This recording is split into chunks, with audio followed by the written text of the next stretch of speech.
Labas visiems, esu Diana, jau 37 metus mokau vaikus plaukti. Daug kas manęs klausia, ar tau neatsibodo, ar tu nepavargus esi nuo pasikartojančio darbo. Galiu atsakyti, kad ne.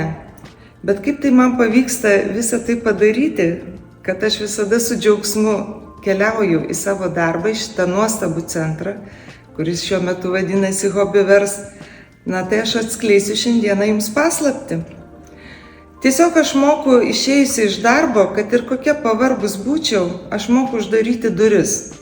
Nereikia jų užrakinti, nes rytoj reikės sugrįžti į jį. Bet tačiau turiu jums dar tokių patarimų.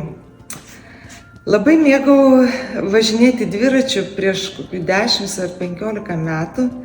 Kiekvieną dieną važiuodavau ir grįždavau iki pat tol, kol mane užsnigdavo sniegas, kol negalėdavau jau pavažiuoti.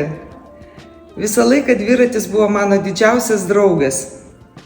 Ir vieną tokią žiemą, kai ruduo buvo labai šiltas ir ilgas, ir jisai tęsėsi iki pat beveik naujųjų metų. Ir tai buvo gruodžio vidurys. Aš atvažiavau į darbą, viskas buvo gerai, saulė švietė, buvo nuostabu. Darbą baigiau 7:30 vakare, tai įsivaizduokit, jau tamsu, man reikėjo grįžti namo. Sėdau ant dviračio ir staiga pradėjo snigti.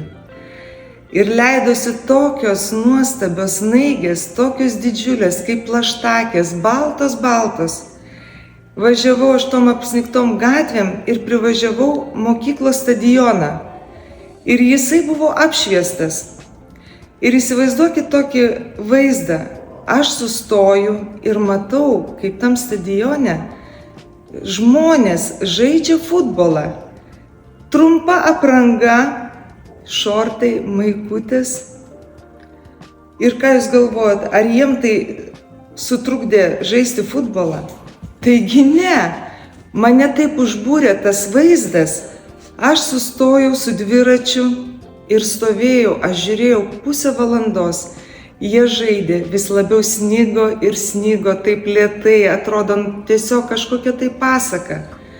Stovėjau, žiūrėjau, staiga tie vyrai nustojo žaisti ir pradėjo lipdyti gniūžtę sniego.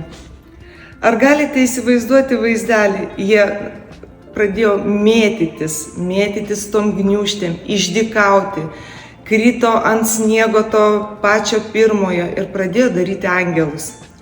Aš stoviu ir galvojau, Dieve, kokia palaima. Tai yra nuostabu, kaip žmonės, taigi visi irgi po darbų, kaip jie sugeba save atpalaiduoti, suteikti džiaugsmo tiems, kurie važiuoja su dviračiu. Ir man trūksta žodžių. Žodžiu, tam, kad mes nenuskęstumėm sausumoje, kad mes nepervargtumėm, kad mes turėtumėm motyvacijos, jums yra didžiausias patarimas atrasti savyje džiaugsmą bet kur. Išėjęs iš darbo pamatyti gražią gėlę. Pavasarį pamatyti, kaip žydi sodai, kaip skleidžiasi gamta, džiaugtis kiekvieną akimirką, kuri tave lydi.